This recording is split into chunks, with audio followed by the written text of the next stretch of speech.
Hai sahabat belajar, berjumpa lagi di Puas Belajar Channel.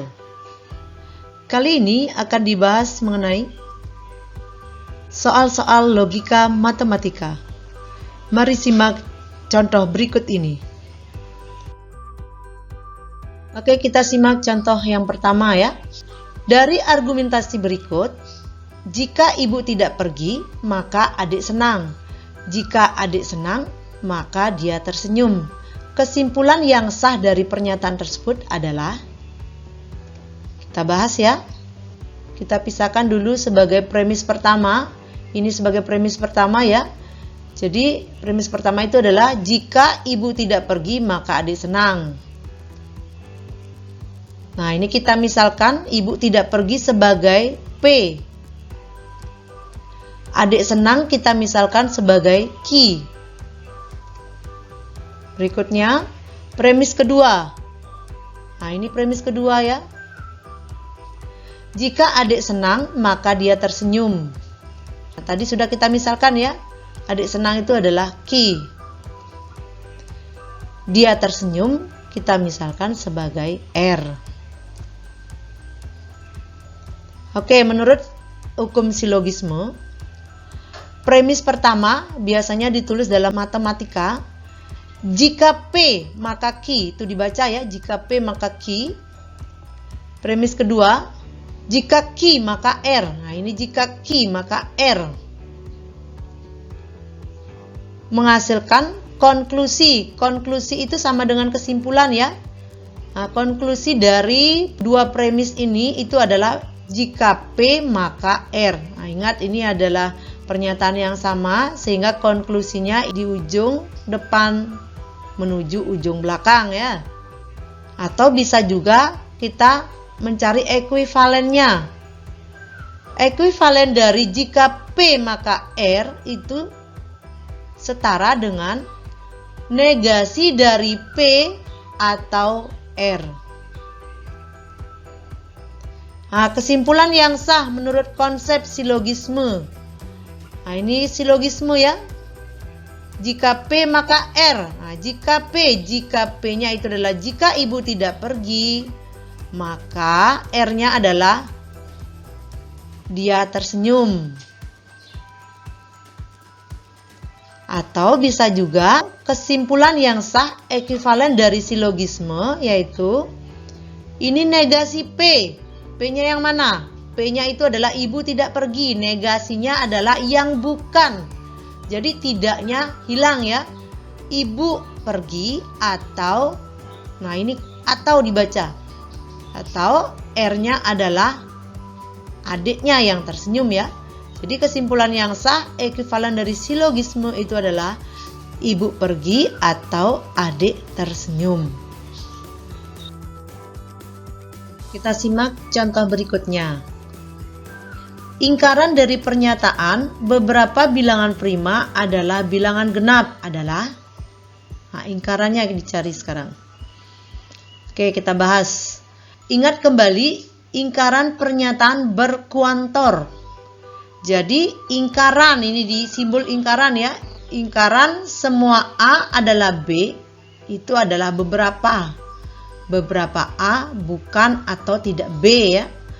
Nah, ingkaran beberapa A adalah B itu sama dengan ingkarannya semua A bukan atau tidak B. Nah, ini ingkaran tidak ada A yang B itu sama dengan beberapa A adalah B. Itu ya. Jadi ingkaran semua jadi kata beberapa, ingkaran beberapa jadi kata semua ya. Jadi di sini sudah kelihatan beberapa.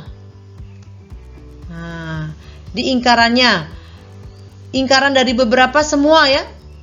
Semua bilangan prima. Nah, di sini ingkaran dari bilangan genap bukan genap ya. Nah, ini dia.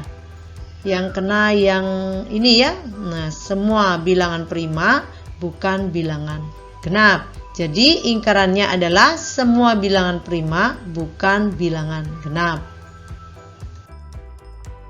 Oke, contoh berikutnya lagi. Diketahui premis pertama Jika Badu rajin belajar dan patuh, maka ayah membelikan bola basket. Premis kedua, ayah tidak membelikan bola basket. Nah, kesimpulan yang sah dari pernyataan tersebut adalah, kita bahas ya. Nah, kita misalkan dulu, Badu rajin belajar itu sebagai A. Badu rajin belajar ya, sebagai A. Badu patuh, ini patuh ya, sebagai B. Nah, dari premis pertama, ini ya, ini premis pertama, Badu rajin belajar dan patuh. Misalkan kita sudah gabung menjadi P. Ayah membelikan bola basket, kita misalkan sebagai Q. Nah, ini premis kedua. Ayah tidak membelikan bola basket, itu adalah negasinya dari Q. Tadi ini Q-nya kalimat positif ya, ayah membelikan bola basket. Sedangkan negasinya yang bukan itu adalah ayah tidak membelikan bola basket. Nah, kita gunakan modus tolen ya, konsep modus tolen. Bahwasannya premis pertama, jika P maka Q. Premis kedua itu adalah negasi Q. Nah, ini premis kedua adalah negasi Q-nya ya. Maka konklusinya atau kesimpulannya adalah negasi dari P. Itu konklusinya ya. Nah, P-nya tadi kita pecah menjadi A dan B. Jadi P sama dengan A dan B ya.